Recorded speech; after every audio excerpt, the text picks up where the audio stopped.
It's not. Is it? Now? No. It is! It's Saturday morning. It's 9 o'clock. It's time for the Monster Magic Saturday Show. Let's do this. Wake up, it's a beautiful morning. Feel the sun shining for your eyes. Woohoo! Good morning. It's the start of the weekend at last. I hope you've all had a fantastic week and you've got some terrific plans for today and tomorrow. But before all of that, before you finish your cup of tea, before you finish your scrambled eggs, let's do some reviews. And first up, we have Instant Wallet 2.0 by Andrew and Magic Up. This is a card to wallet. You wouldn't be surprised to hear.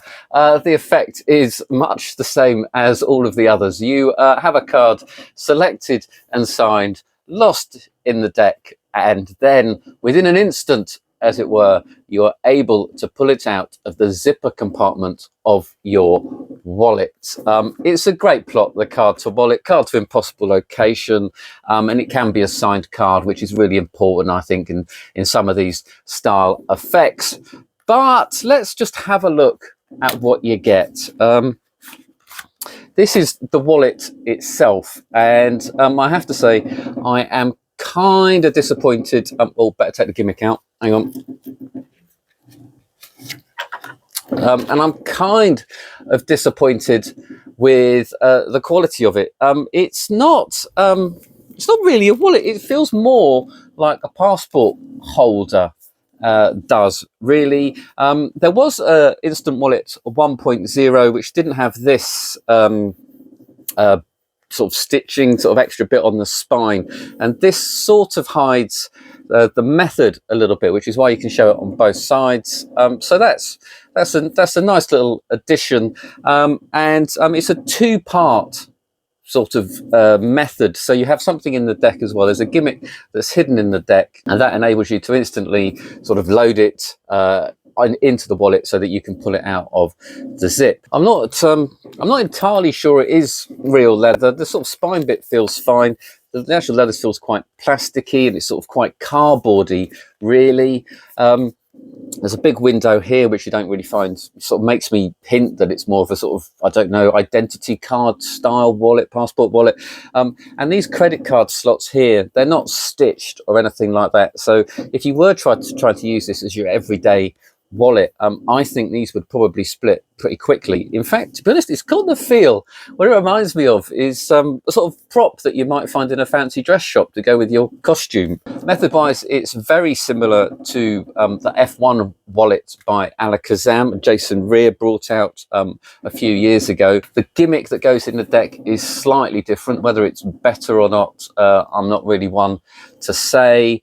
But the wallet certainly isn't as good as Jason's, and also with Jason's you get a really nice tutorial. You get sort of over an hour with him sitting with Peter Nardi of Alex Kirk, talking about the wallet, talking about the method, tips, the motivation for the move, and other presentational ideas. It's a really, really good tutorial. And also, you know, card controls, how to control the gimmick, how to load the gimmick into the deck if you started off without it, if you wanted to have it handed out shuffled first and then add the gimmick in later. With this, there's none of that. The tutorial is a mere, I think it's 5 minutes, but check that. I was right, it's just 5 minutes long, and it's just a pair of hands pointing at the wallet, essentially. There's very little in the way of motivation, of teaching, guidance, extra ideas, or anything like that. In the trailer and the advertising bump, they mention that you can do it with other everyday objects, so it doesn't have to be playing card. It could probably be your credit card or a key or a ring, or, you know, a borrowed object of some sort. But they haven't managed to put that into the 5-minute tutorial at all. So quite how you'd manage that, I guess you wouldn't use a deck of cards and the gimmick. You'd just use the sort of loading system of the wallet. But again, I'm guessing, and I'm not quite sure why you would do that. There are lots of other things you can do with those objects to make them appear in many more impossible locations. The actual gimmick that goes into the deck is pretty well made and robust, and it hides very nicely. It's just a couple of cards thick, so it doesn't really affect any handling, and if you wanted to have it in the deck right from the start whilst you do something like an ambitious card, for example, you can. The actual loading is very quick, very easy, and pulling it out of the zipper, there's nothing, it works really quite well. The big problem for me is the similarity between this and the F1 wallet, and just how much more you get from the F1. So, I mean, it's more expensive for sure. It's about £10 more expensive, but you get a much better teaching, you get a much better wallet. I guess it's a case of you get what you pay for, but for me it is worth paying that little bit extra and getting some better value for your money, and something you can be really proud of. That is the Instant Wallet 2.0 by Andrew and Magic Up.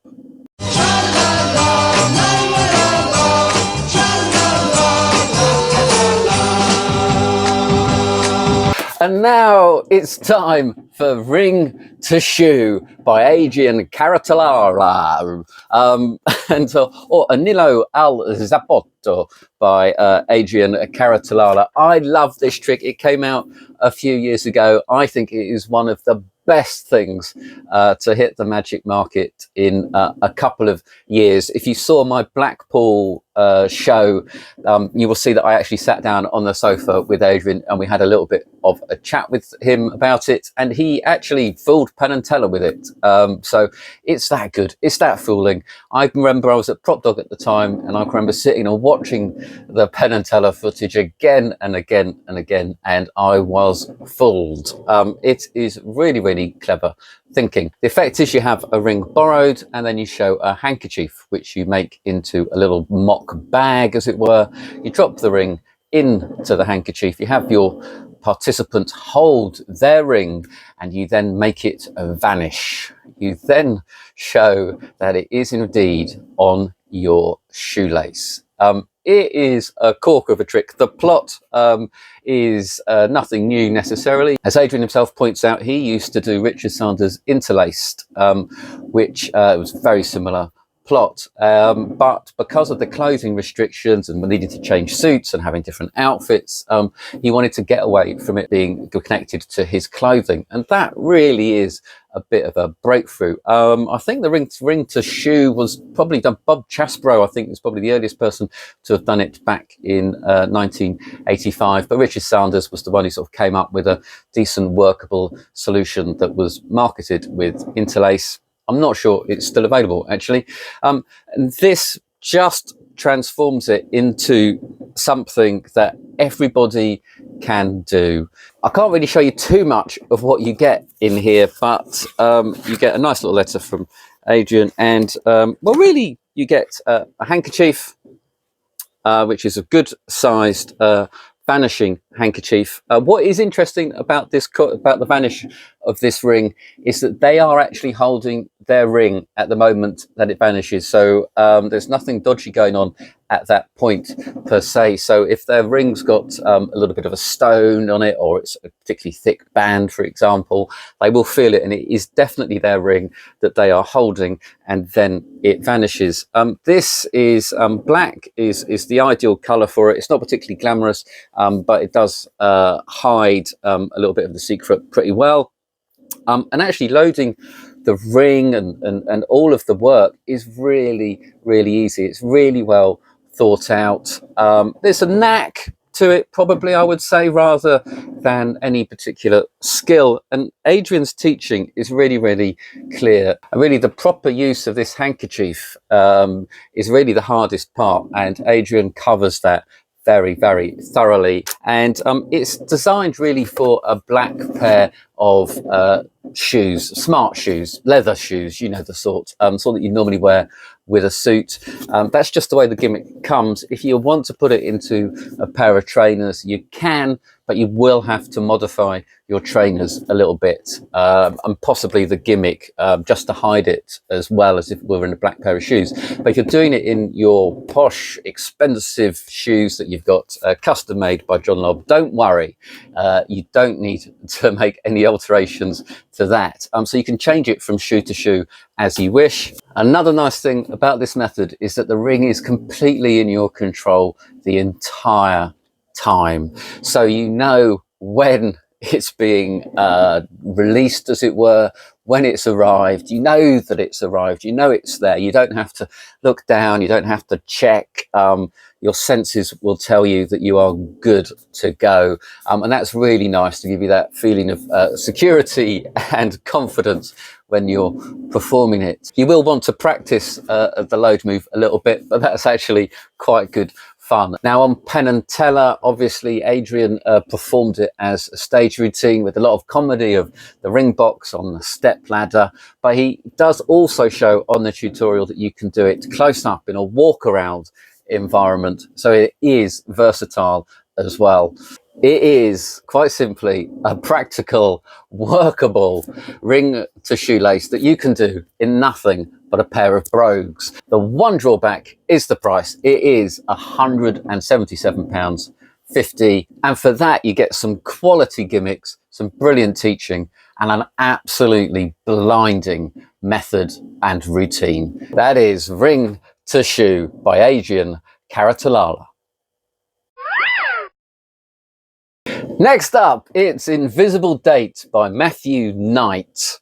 This is a corker. I had the pleasure of seeing Roddy McGee perform this a few times the other night, and the reactions were absolutely insane. And it is a take on Joe Berg's Invisible Deck, invented back in the 1930s. The actual Invisible Deck presentation, if you don't know, was popularised by Eddie Fields, who came up with the idea of having someone shuffle an invisible deck and so on. This gives it another presentational twist. You show that you have a deck of playing cards and you leave them in full view as you ask your spectator to name any freely chosen date that's special to them. Okay, it doesn't have to be their birthday, it could be their anniversary. Any date at all is absolutely fine.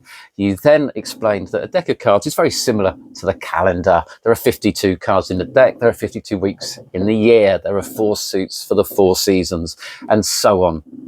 You then run through the deck of cards and you show that the 2 jokers are face down. They are the only cards face down. You pull them out and written on them is the month and the date that your spectator has just chosen. This is so good on so many levels. Not only is it really, really strong magic, as the Invisible Deck is, it really does get that connection with your participant. When they name that special date, especially if they're at a function where they don't know the people they're with particularly well, it really does create a nice little talking point and a reason for you can ask questions of them and so on, and you can build that little bit of rapport. The method is slightly different to the normal Invisible Deck because obviously it uses Card Shark's proprietary cards, which enable you not to have to orientate the cards when you pull them out of box in the way that you would do with the traditional Invisible Deck. So that makes the method slightly easier. There's no real maths involved either. You just need to convert the date into its numerical value. And Mathew is not the first person with the idea of combining birthdays and the cards together. Dan Harlan had his birthday suit deck, which I think is a brilliant name, that was released about 12 years ago. And in Anthony Owen's book Secrets, he has the birthday deck as well, which is well worth making up. If you've got the book, then make it up. It is a terrific trick as well. But neither of those has the advantage of the special Phoenix deck, which just makes it that little bit cleaner, in my opinion. The tutorial is by Mathew himself, and he goes through absolutely everything in great detail, including, you know, how to handle the cards properly, how to reveal the cards properly. The cards don't come ready marked, so you do actually have to write the dates and the months on them yourself. There's possibly a reason for that. It's because there might be a presentation where you want the handwriting to match or at least be similar, and in a way it also stops it from looking too much like a special deck. It doesn't take long, just make sure you write it nice and clearly. Obviously the deck cannot be examined, but as Mathew runs through, there are ways of doing little convincing displays as well, but even without them it is really, really clean. I'm not going to say it's better than your standard invisible deck. I love the invisible deck presentation. I love having people pretend to shuffle cards, and you get a nice little bit of participation as well, but this is probably a little bit easier and also has that emotional connection that the invisible deck doesn't. The one drawback is the slightly eye-watering price, which is thanks to the cardstock that's used, but in my opinion I think it is well worth it. It is Invisible Date by Mathew Knight, $41.99. And now it's the world's greatest Professor's Nightmare. Murphy's have done it again. They bought the world's greatest magic series from L&L. Well, they bought L&L, I think, completely. So they are turning all of those great videos into downloads, and with the rope ones, certainly, they are adding the props. Professor's Nightmare is a terrific routine. I might attempt to give you a bit of history. I think credited to Lyle Larfin back in the day, but certainly before that, I think Douglas Kelly and Vincent Lynch in the 20s had a handling, not for the Professor's Nightmare, but a handling that sort of involved the moves, as it were. But to be honest, I'm going to give it to Bob Carver, who performed it at IBM in '57. And that was really the first time that it was done as the sort of equal unequal ropes style routine that we know today. Hen Fetch before that. I think Bob Carver credits Hen Fetch as to giving him the idea, but I'm reasonably sure the Professor's Nightmare presentation, as it were, is by Gene Gordon in 1958. It has then been produced as the equal unequal ropes. It's in Tarbell, and what you get with the world's greatest of magic is 6 of the top magicians performing their version of a routine, and obviously in this case it's the Professor's Nightmares. But now let me show you the props. So probably what you will be interested in is the rope that you get, and let me just have a look. It is the Murphy's super white soft rope, and the ends have been treated. They're okay. They've just been dipped in some glue, which will stop them from fraying, and it's fine. Not the prettiest of solutions, but it's pretty much invisible to your audience. But you do really want to have these thrown out and examined. Give that your audience, have a little bit of a tug on them. So let me show you the different lengths. So that's the longest one. So they're not. So there you go. So those are the lengths that you have there. I think they're pretty much the standard length for most occasions. If you watch the presentations, you've got Michael Finney, who uses an incredible long length of rope, in my opinion, and then you've got Al Schneider, who uses titchy tiny ones. So it's entirely up to you. But once you know the method, you can cut rope to your particular length, and you can actually easily dip the ends in glue, as they have done here. You can just tape them or anything like that. There's a lot of fuss over how you sort the ends out. I usually just tip them down with a pencil, and because when I do Professor's Nightmare, I have these thrown out and they're examined, and they often hit the stage floor.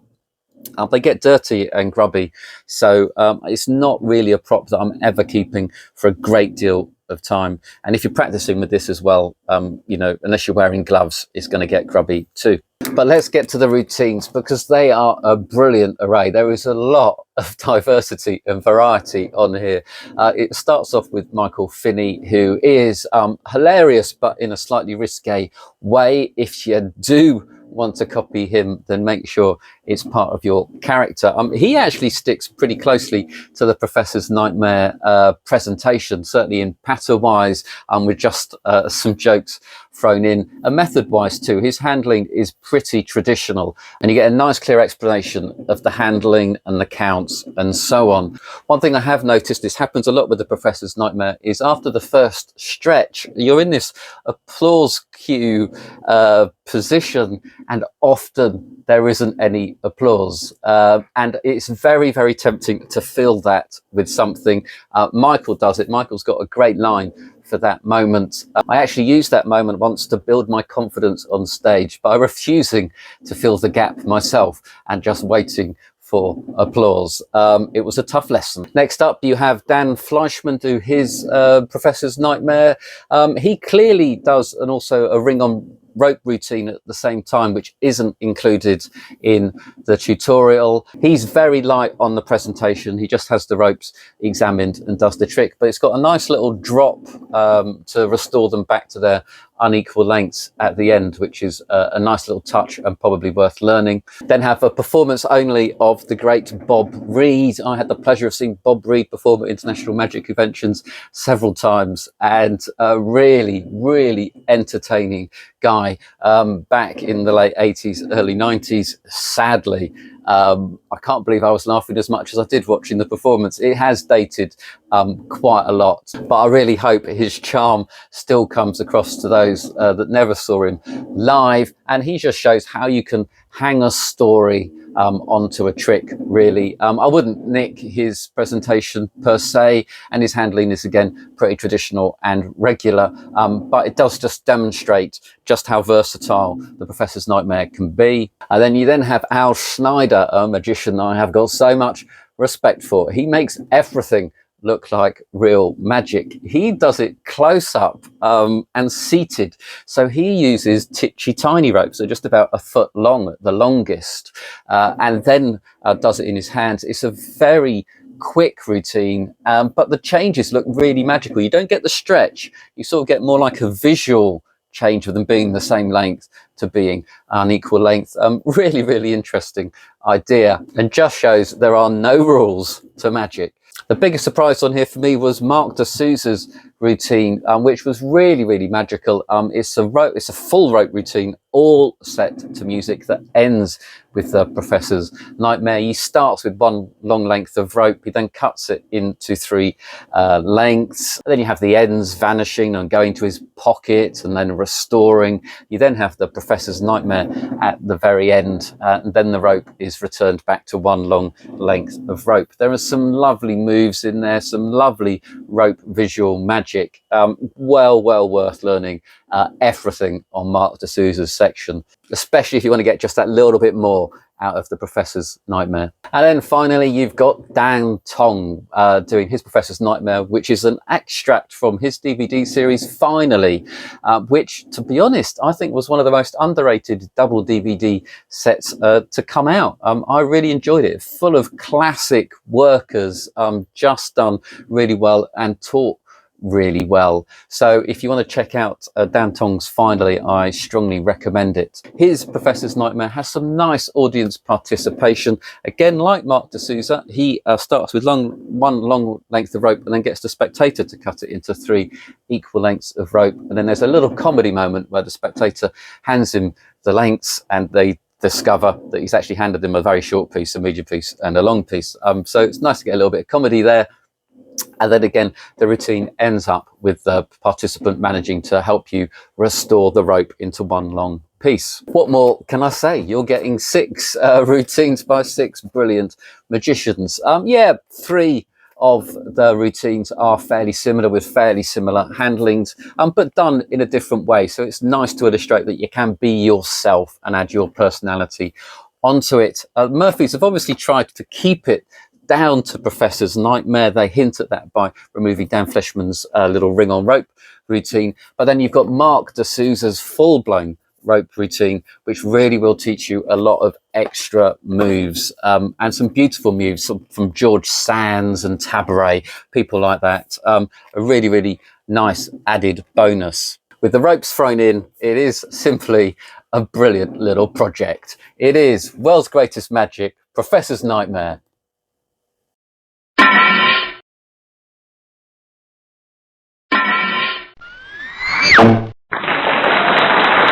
And finally, we have Nostradamus by Joel Dickinson.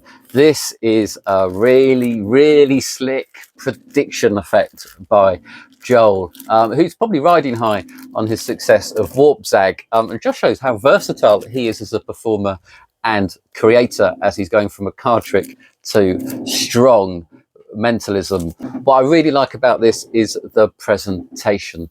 You write down one word on the back of a card as a prediction, and then you ask your participant to write the exact time to the minute on the other side of the card. You then put that card into a clear plastic sleeve and you leave it on display somewhere.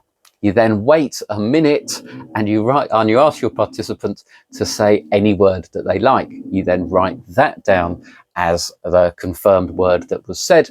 You then reveal that a full minute before, the word that they've just said is exactly the same as what you predicted. It's sort of a combination of Alcoran's medallion and a confabulation routine.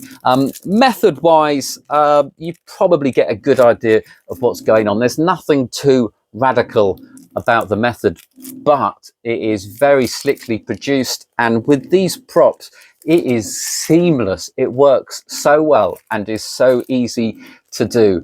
It is invisible to see what's going on, and I think that is why, if you watch the trailer, people were fooled. Magicians who really would know the method were fooled, because it is that smooth. Here's the pad that you get. The pad here is very lightly gimmicked. Not that anyone would notice. You could hand this out and you'd be absolutely fine. But it is slightly gimmicked. But don't worry, if it wears out and you run out of pages, for example, Joel teaches you exactly how to sort it out, how to do it with a new pad, how to set up the new pad, and you actually get some spares to help you with that. It is really easy, really quick, and actually provides you enough to do 4 new pads. You get a little whiteboard marker, so the actual prediction is written down on a little whiteboard, which is great, and you get to wipe it off at the end. You get 2 plastic sleeves, pretty standard. I'm sure you can get these at any stationers. You get a standard envelope should you want to do it. So Joel usually does it with just having the prediction put inside one of these plastic sleeves. You can have it inside an envelope inside the plastic sleeve should you wish. I don't think it's worth it. I don't think Joel does either. It might add a level of impossibility, but I think it removes a bit of clarity that maybe that makes it more impossible. You can decide. And this really is the clever gimmick. It's actually a 2-part gimmick. It's really clever. And it is very well made, and it's probably where the price has gone. So this is sort of flexible. It's sort of made the same as a credit card sort of stiffness, but it's actually got that whiteboard effect, so you can write on here and rub it off, and the same on this side as well. So it's very durable. It will last you a long time. And it's quite nicely designed in a sort of Nostradamus-y prediction kind of way with this pattern. This pattern obviously helps you as well with the setup of everything. The clever and originality is the use of this sleeve and this gimmick together. It does remind me of a previous trick, which I'm not gonna mention because it might give the game away too much. And although it's very subtle, it makes it logically impossible for you to change what you have written on that card a whole minute before. This little bit is what really impresses me. Well, that and the gimmick that helps it work as well. But that is a really clever idea that just elevates the strength of the trick. And why not to use the envelope as well is because as you pick this up, you've got the time written here. All you've got to do is to turn it round, and whilst it's still inside the sleeve, they can see that it is the right word that is on there. It's great. Really good. My one minor niggle is Joel's teaching of the writing.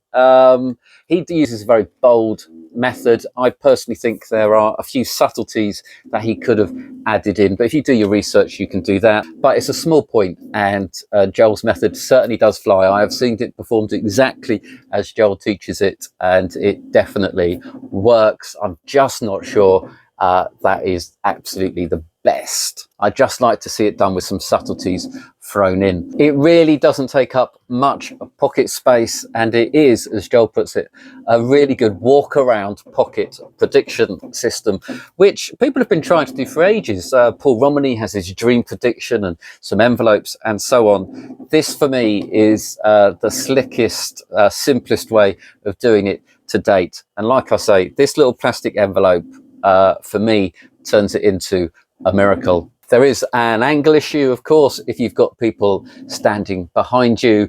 But other than that, it is an easy to do fooler and very, very strong. Unfortunately, the quality of the props, which will last you a very long time, does bump up the price a little bit, but I think it's worth it. It is Nostradamus by Joel Dickinson, $50.99. This show is awful, terrible, disgusting. See you next week, of course.